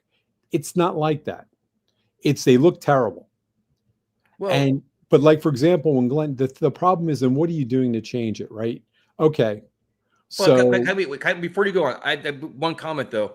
You're right. We can't do that. But when the analysis of a player in Baltimore is the same player you're getting now in Brandon Stevens, then it's a problem. The analysis on Cisco in Jacksonville is the same player you're getting now. Then it's like, all right, the theory was that Glenn and Wilkes can coach him up and make him better. And as of now, they have not done that. And the players are as advertised. That's like I said, I'm not going to sit here and say the players are great and it's all lousy coaching. It's not. It's a mixture. The coaching is trying to find something. But the other thing is the coaching's not doing is saying, okay, I got a problem. Stevens, a corner, is a stiff. Yep. Move him to safety. Let the kid move in there. What was his name? Thomas. What do you got to lose? If Stevens is playing lousy, what the hell do you got to lose? This is not look. Glenn has almost all but came out and said it. It's not supposed to be a playoff season. We're not fighting for a playoff berth. Well, if that's the case, then start testing test out different setups. Test out where you've got guys playing. Put Stevens in safety and move the kid Thomas in there. Do something like that. I agree. Make changes. Don't come out with the same fucking thing every game. Now it's 3 games. Okay, it hasn't worked. That's enough of a track record to say we may have to try something else. We've got to do different schemes. Wilkes' schemes are about as vanilla as you can get. And, I got really pissed off because Glenn in his news conference said something that pissed me off. He said, the people that are criticizing us are people who have never taken a snap of an NFL game. Well, guess what? During the program yesterday, Vilma and Rondé Barber, both of whom were really good players, they turned around and said, this defense looks like a high school defense. Tony Romo said it last weekend. It looks, but I mean, and Romo's, he's a quarterback, and in all fairness to him, these guys were defensive players. And John Gruden said it. Gruden said it. He's a great, whatever. I said, and here's 2 guys that were great players. And they turned around and said, this thing looks like a high school defense. So, it's not people who haven't taken a snap. These are guys that are as good as Glenn ever was as a player. And they're saying that, and other people. So it's like, that pissed me off because it's like, no, people can see it with their own eyes. It's not working. But don't you think, and I'll pass to you too, Bubs, I think I like Glenn's approach in the offseason and in the preseason, but now he has this whole he's so focused on what the media is saying about his team. Who gives a fuck? Worry about getting better and winning games. And like it's this whole narrative. Well, I know what you guys are going to say. Like, why you act like you're blocking out the noise, but meanwhile, the noise is rent free in your head right now. And that's a problem. Like, don't talk about it. Don't mention it. Don't mention same old Jets. Keep all that shit out of the press conference. He said that he didn't care about the noise, but yes, he does. He's talking about it every goddamn press conference. Yeah, he's worried more about that. And the point is, and when people ask questions, you can say it's a stupid question. I'm perfectly happy with that. Some of those questions are not stupid. They're legitimate questions. And he's going up and saying, how dare you basically ask it? Well, you know what? That's these guys' jobs too. In all fairness to them, I don't like the beats, but it's a good thing there. Yep. And I think what's bothering me too, here's the thing, right? And again, I am not jumping on any bandwagon. It's stupid. You don't fire a coach even in the first year unless they're so horrible and we go 0-17 and it looks like nothing's changed. Then you might have a question or something's going on there. But what bothers me is we should be seeing changes and we're not. And I know you can say the first game, some things looked better. We thought we were enthusiastic, but it was because they actually came. It looked, for first game, it looked pretty decent, right? Yep. Buffalo was a nightmare. This game, honestly, was a nightmare too. I know we came close. There was some good things in it. It wasn't all bad, but you know what? The fundamentals still are not there. Nope. And what really bothers me is every press conference, he's coming up and saying, we got things we got to fix, which is obvious. Yep. Look at tackling, right? So they knew this team could not tackle. It couldn't tackle last year. They've got a track record going back years not being able to tackle. Glenn in training camp, I was there. I saw it. They spent a lot of time on tackling drills, on live drills. They did it during scrimmages and 7-on-7s and 11-on-11. They were going at it. There was no doubt about it. They were supposed to be making the guys better at tackling. Well, guess what? They still look like shit. So then who is it? Then is it the players? Well, the question that comes down to an interesting question, because if it's the players, then it means that what he said about the players buying in is bullshit. Because you can't tell me that players got through 4 years of a top college program, got into the NFL, and they don't have the ability to tackle because it would have weeded them out a long time ago. Not being able to tackle coming into the NFL is a red flag. So how the hell are these guys getting it? They have to be able something. Yeah, but it's one thing to make it to the NFL. The other thing is to make it and be a $15 million a year linebacker. So what is Jamie Sherwood? Is Jamie Sherwood the guy that was a benefit of making tackles all year last year because nobody else was, and he padded all his stats and became like a team MVP? Like I said, or is he actually a good linebacker? It could be personnel too. And the other thing is they paid Sherwood. That means that, and the thing is, you can't sit back and say, well, it's all Muji. Muji's got to handle this, but Glenn, we know, is involved heavily with all this stuff. They wouldn't have given him they would not have extended him a contract if Glenn said, I want this guy.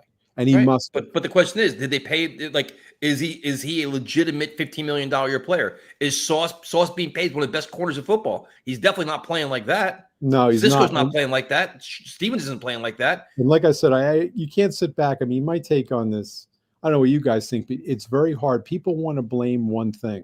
We know in the NFL that coaching is important. We know that they're trying to coach. You can see it on the sideline. This is night and day. This is one of the reasons it's not same old Jets. I told you in the beginning of the season, if the Jets lose, it's not going to be for the same reasons that we had with Salah. And I don't think so. But we've also got problems.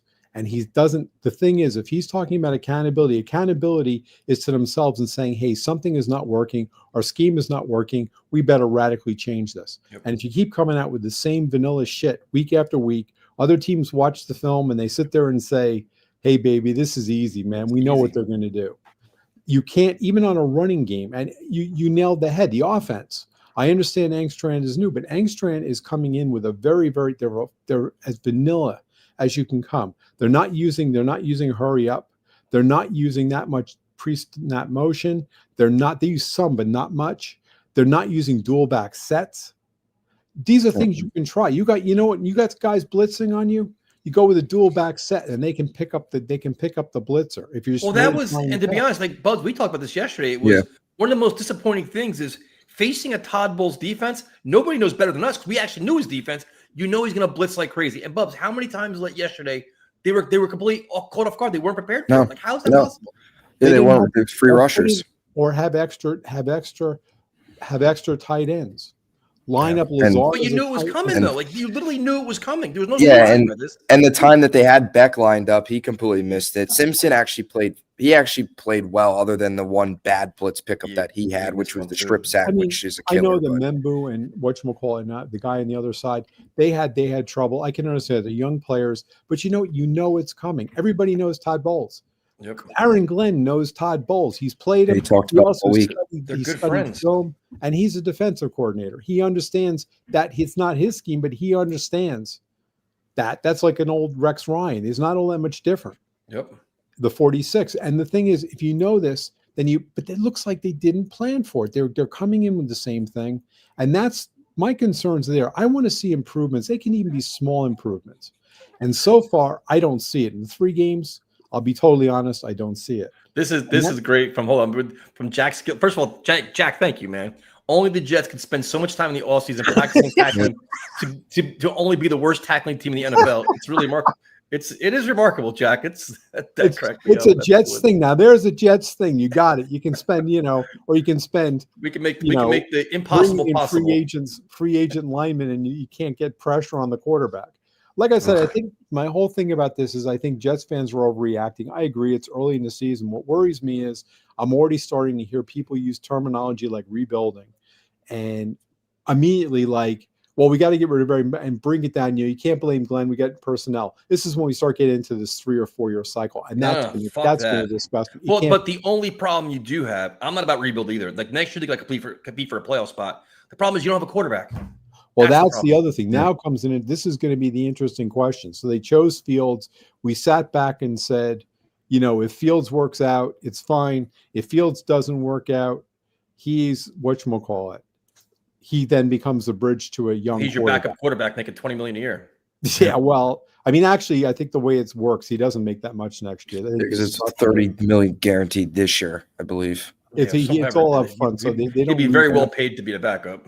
I mean, the other thing is they can always keep, and for next year, you could even theoretically have Tyrod starting, although I don't know if I'd want to do that if he'd handle it. At some point, you got to find your answer. Pass it. You can't. Your approach here, if you can't be band-aid after band-aid, you got to find the answer quarterback. Well, they need an answer quarterback, and the whole point, but we originally said okay, they hired Fields, and basically what they're saying is we want to give him a shot. Yep. To see if he can recreate himself. Now, looking at what Fields has already looked like right now, I don't see signs that he's going to be Fields. He'll have some good games. He had one good game, one bad game. Yeah.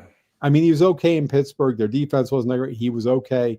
He looked decent. He was throwing decently. In Buffalo against a good team, he looked, and their defense isn't even that good, and he looked terrible. Their defense made Tua look like Tom Brady. Yep. I mean, It was like whatever. So he was up against it. So if Fields, they're going to have to sit there in the middle of the season. If this means if they have to evaluate it early, they can't wait for the end of the season, sit in their huddle and say, Jesus Christ, this guy sucks. They're going to have to do something like start really, really looking for a quarterback coming out of the draft and start analyzing it early because they need it. And the other problem with coming out of the draft is you're now talking about how many quarterbacks, even good ones, come out of the draft in the first year coming like Jaden Daniels or Stroud. Stroud's struggling now. Stroud is. He's been struggling last year. He's struggling this year. He had a great first season because nobody had seen him. Daniels, of course, is hurt, but he's at least got the promise. But the thing is, you're going to have a rookie quarterback. That means next year you're going to have a lot of struggles because who are you going to have as your? But see, if you do that, if you go the young quarterback route, then you have to have a great defense. Like you got to be able to support this kid. And right now, this team is currently constructed. You can't support a young quarterback. And there's a bunch of pieces. You're right. And that's the other concern is if we're thinking these players aren't very good. Now we got guys to large contracts, which means you're going to have, Woody and Al saying you can't get rid of them. Think about this. It's friggin' September 22nd, and we're already talking about next year and the problems we have. Now we're going to rebuild this. Well, we knew there was going to be a thing with the quarterback, right? Yeah, but not fucking in September 22nd. Well, we knew. The point is, I'm just saying that if we get lucky and Fields rehabilitates himself, hey, mazel tov. I'm not holding my breath. So are they beating Miami on Monday? Honestly, I don't think they're going to. I hope so, but I don't think so. But I want to see, you know what? At the very least, it better not be a Monday night blowout. Because that'll be like fans are just going to melt. Have a good night, man. Thanks for calling in. Yeah. I can't do this. I just want to say one more thing too, just about the defense. Like, I think a lot of big issues too with the Jets is just their over reliance or hoping that this staff would get more out of guys like Stevens and Cisco, as we kind of talked about. Not addressing the edge position, whether it was still believing in Clemens for whatever reason, drafting Tyler Barron. Like, there's no proven depth there, and it's smacking them in the face. But one other thing too that Glenn said that I hated, not this past week or yesterday, but going back to the Buffalo game, when he said how, I know everyone's expecting us to win the Super Bowl, like get a grip, man. Nobody is saying this team's going to win the Super Bowl. Jets fans, some, more on the optimistic side, maybe 8-9 wins, some on the 4 to 5 win side. I was at 7 wins. I think you were probably right around the same area as well with this team, although 7 seems, a little generous now. But it's like, just be competitive. Don't embarrass yourselves. And here we are again with this team. 3 quarters yesterday, they embarrassed themselves. They embarrassed themselves at home. And the whole, it's just like, win games. Like, you could be competitive, win football games. We're not asking for much. Nobody's asking you to win the Super Bowl, and they can't even do that right now, which is it's just be competitive and be competent. Yep. We're not asking for much. Like, nope. Look at our requirements. We want a defense that can tackle. Like that. Yeah, and that's one of the biggest concerning parts, because we talk about growth with this team, like getting better as the year goes on. Some tackling numbers that I was looking at earlier today. So they've missed 34 tackles on the year.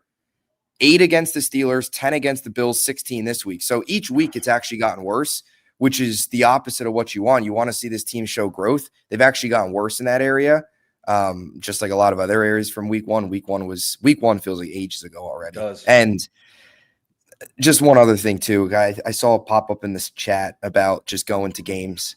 And I know I'm kind of all over the place, but the halftime, they got the stupid ticket commercial for the Dallas Cowboys game. Bro.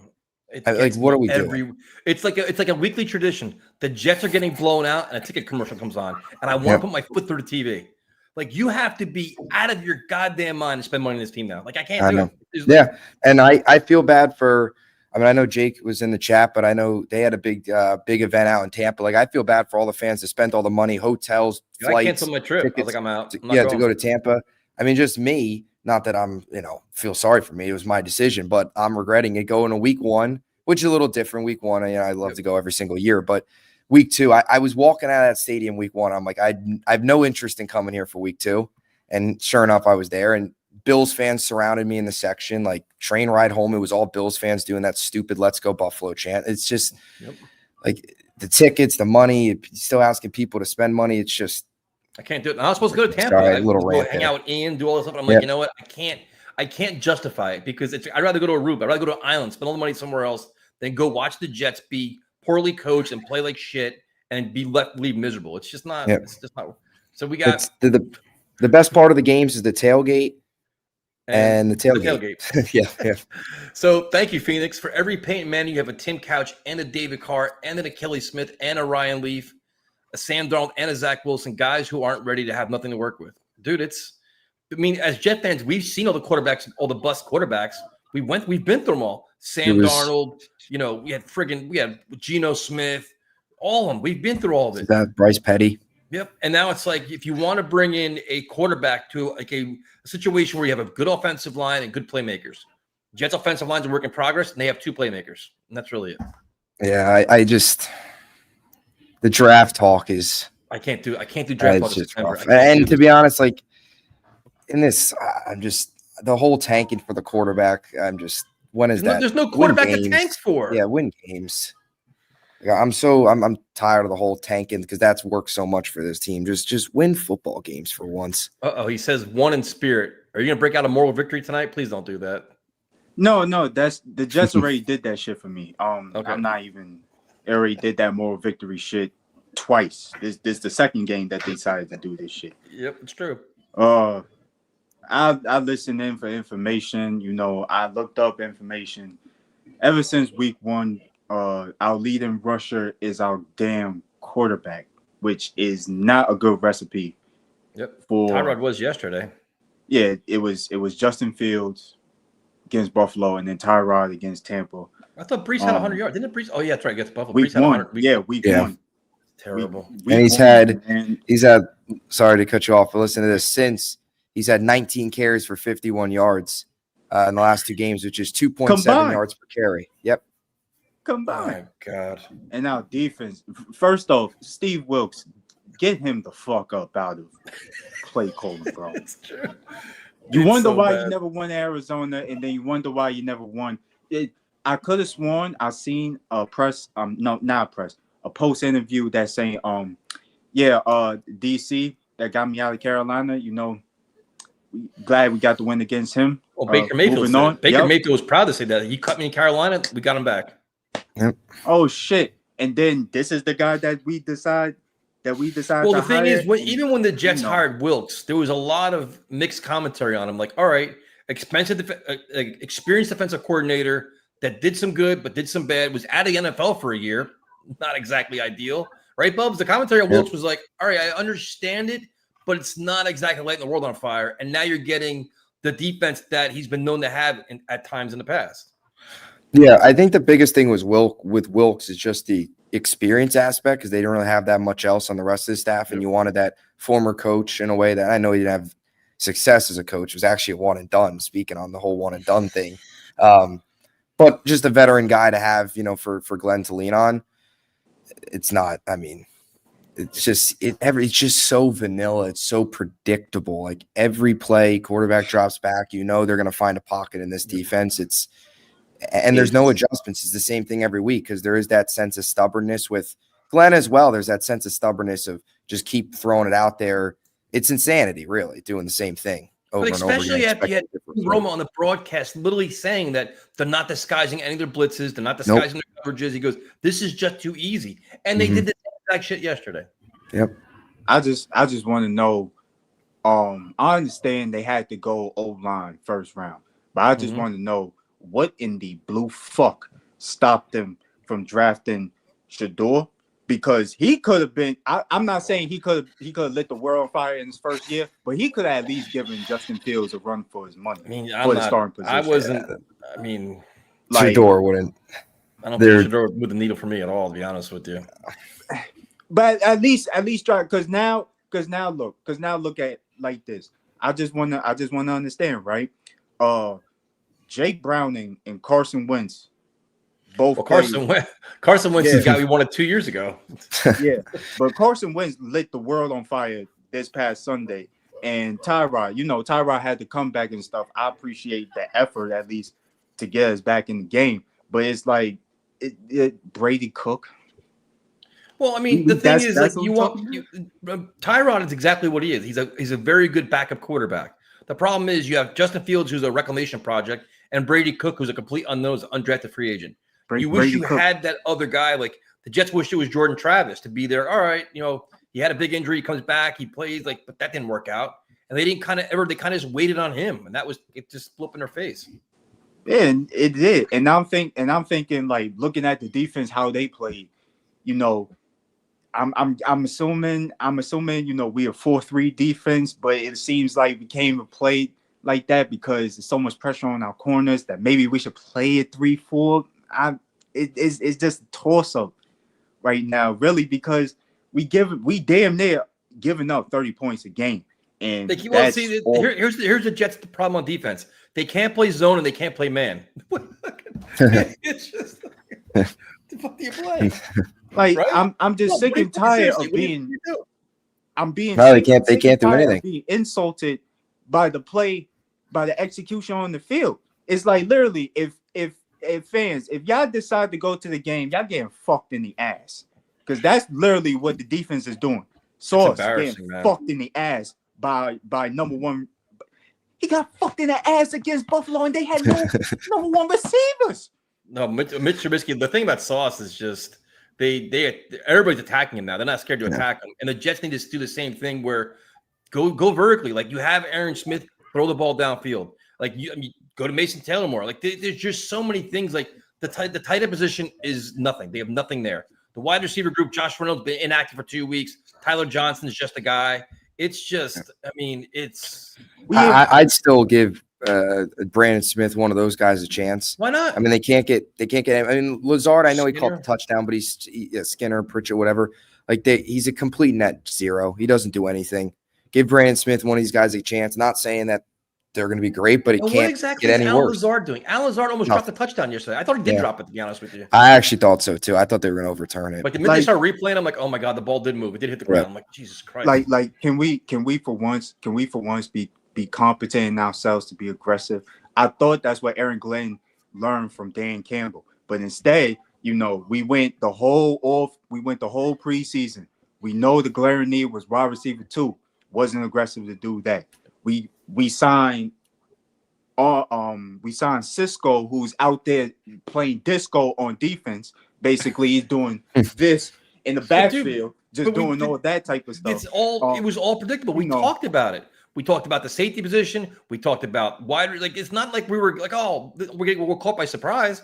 No depth. Like this was all the shit the Jet fan and like, oh, Jet fans are so negative. No, it's just we know what we see. We know the depth. Like they lack depth. They were kind of conservative in free agency, and they were kind of arrogant. Like we know better than you do. We're like, oh, Tyler Johnson, Stone Smart, and all these guys. And meanwhile, Tyler Johnson. Tyler, these are the names. No end. Tyler Johnson. It's awful. Tyler Johnson. That drop literally pissed me off. I was like, oh, I just can't do this. Yeah, it's the one time they stretched the field. It was a 3rd and long. It was a good play. I mean, Tyrod stood in. They had good pass protection, and he dropped it. And the next play was even worse. Like you were fed up after the Tyler Johnson play. Then they have the stupid 8-yard pass to Lazard. That's stupid. That was like a quit. That's like a quit play. That's when a team starts quitting. Yeah, it's throwing short of the sticks. That's the Jets special. Thanks for calling in, man. We appreciate it. Appreciate y'all, man. Come on. Listen, I understand the frustration, but there's little dumb things you saw yesterday that trigger you. Like, oh, this was the team we saw last year doing this dumb stuff. You know, the 4th down plays are gross. Yeah, it is the same old Jets right now. That's the reality. As much as Glenn wants to smash that narrative and crush that narrative for whatever reason, I don't know why he's so worried about that. This team continue to lose like they did yesterday, where they're lifeless. They come back. They get the fans right back into it just to blow it. Like they played Jets. 12 quarters of football. And of those 12 quarters, they probably played what, 5 legitimate ones? Yeah, 4 against Pittsburgh and 4th quarter yesterday. And in the Pittsburgh game, the defense was non-existent. So you're giving the credit to the offense, but you figured, it's more so Fields. Quality football in 12 quarters. There's not a lot of good play we see so far. And there was a stretch yesterday where they had going to the 4th. They had 7 quarters with 1 touchdown, and that only touchdown was the Jeremy Ruckert garbage time against Buffalo. So they were going on about 2 games there until a little bit of garbage time, a little bit of Bulls, stepping off the gas a bit as we talked about. It's like the Jets don't even have a safety. Like they don't have a safety valve in the offense. Like who's like? No. It's like you don't have like you even saw yesterday like when Dak was getting his ass beat, the ball was going to the tight end like Jake Ferguson over and over. Like the Jets don't even have like a safety valve, which should probably be breached at this point. But it's so I'd like to see Mason Taylor. I mean, he had a couple catches, but only like 18 yards yesterday. Not a ton there. There was that one incompletion to him. It kind of looked like him and Tyrod weren't quite on the same page. Threw it a bit behind him. Maybe didn't get out of his break quite on time, but. The comment is it's not the same old Jets. It's just terrible football. That's all this is. Yeah. I guess Elijah Moore has made a couple of good plays. I mean, and of course he had the touchdown against the Jets. And this, to be fair, Olu did struggle yesterday, but it's not like Olu's been here 2 years or 3 years. Like he's got to play a full season still. Yeah. So go ahead. Oh yeah, no, Olu is definitely a bad Olu day. The 6 pressures, a sack, he had the 3 penalties, the 2 holds, the false start. I think the interesting part with Olu is there's so much focus with Membu. They're giving him help. And I think a lot of teams, Olu's kind of on the weak side on his own island. And you've seen some of the weak side blitzes where they've gotten beat. That's been something with Olu, at least yesterday, that you kind of saw and you've seen a little bit. But yeah, I mean, like you said, Olu's probably played, I think it was 10 games last year he appeared in. He's still basically a rookie. I think 6 at left tackle total because they had him playing guard and right tackle, and that disaster before he even played left tackle. Like you draft the guy in the first round, you got him playing both spots on the right side before he even plays left tackle. It's ridiculous. Yeah, I think he's got a world of talent. He's gonna take time. He's learning. I'm not giving up on he's learning as the offensive coordinator is learning as everybody else too. So and then you have Myers didn't have his best game yesterday either at center, so that was a problem too. Yeah, offensive line as a whole, it was a bumpy day, and the run blocking as well. There's nothing there right now. It's turning back to what we saw last year, where it's essentially Brees just into a wall. I mean, you had the one Brees run for like 17 yards, and you had the one Tyrod run. But you take that away, they had 68 yards, and they were at 3.2 yards per carry. Like they've had a couple big runs, even in the Buffalo game, the Fields 27-yard run. But the issue is this is an offense that needs to be built on, which you saw in Pittsburgh, the 4 to 5 yards consistent first down, pick up 4, pick up another 3 to 4, put yourself on a 3rd and 2 and short, and grind teams down that way, long drives. It can't be this run goes nowhere, incomplete, 3rd and long, incomplete, or the the sporadic 17-yard run here and there. It's got to be way more consistent than that with the way this offense, the identity. I mean, they don't have an identity still right now. Can't say it's running the ball because it's been 2 bad games out of 3. This is a very fair question.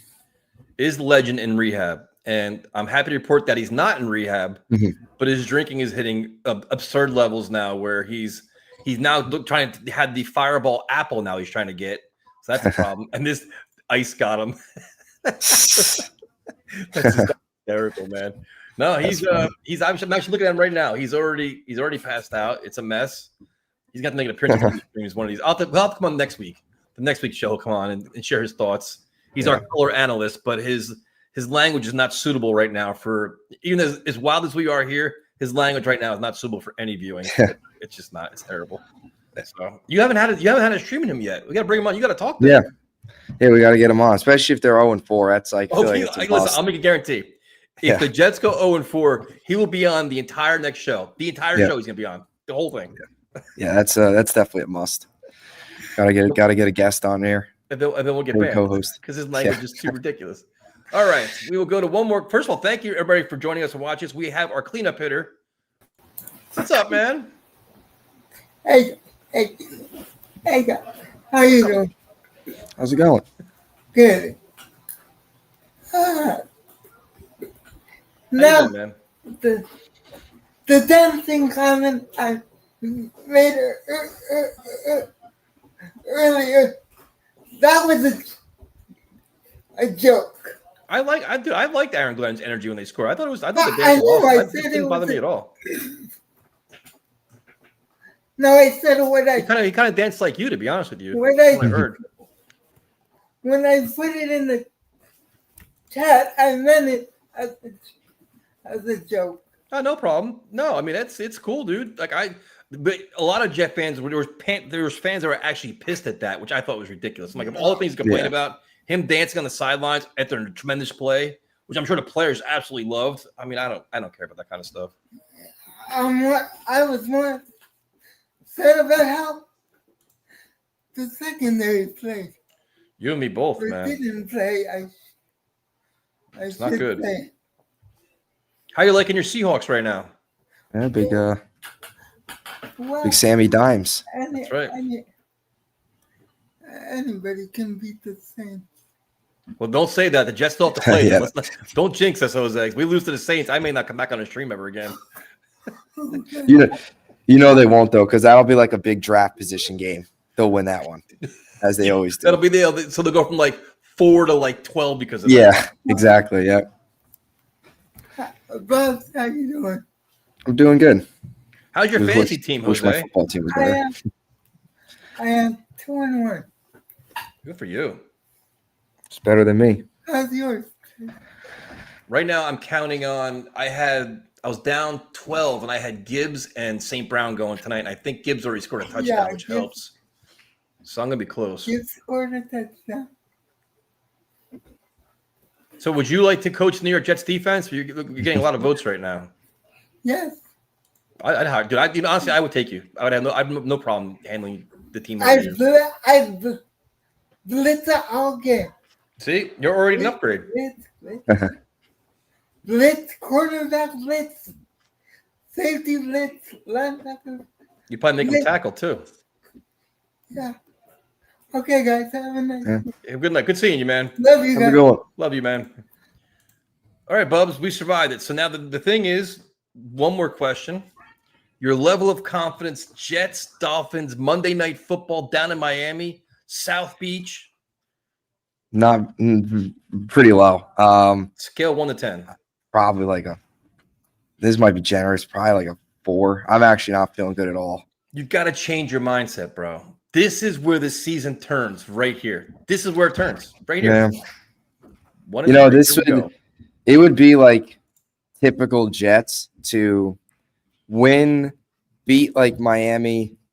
I don't know, maybe beat. Actually, no, because they got Denver in between this, but they could beat it would be like typical. Yeah, they could. Miami, beat the Cowboys. We start rolling. It would be typical Jets to beat Miami, beat the Cowboys, beat Denver, get to 3-3, and then lay a stinker at home against Carolina in that next week. That would be typical Jets. Win 3 straight, Carolina at home. Carolina. I mean, I know they beat up on the Falcons yesterday, but Carolina like a 1-win team going into that game, and the Jets lay a stinker. That would be the typical. So maybe that's the winning starts Monday night. That's when it starts. This is where we turn the page and hope happiness so. returns to our lives. I can't take the losing to Miami one thing, but just prime time, all that nonsense. Like it's just, and if they just don't show up, it's bad. Lots of pressure on Glenn in this one. They got to show up. Can't 100%.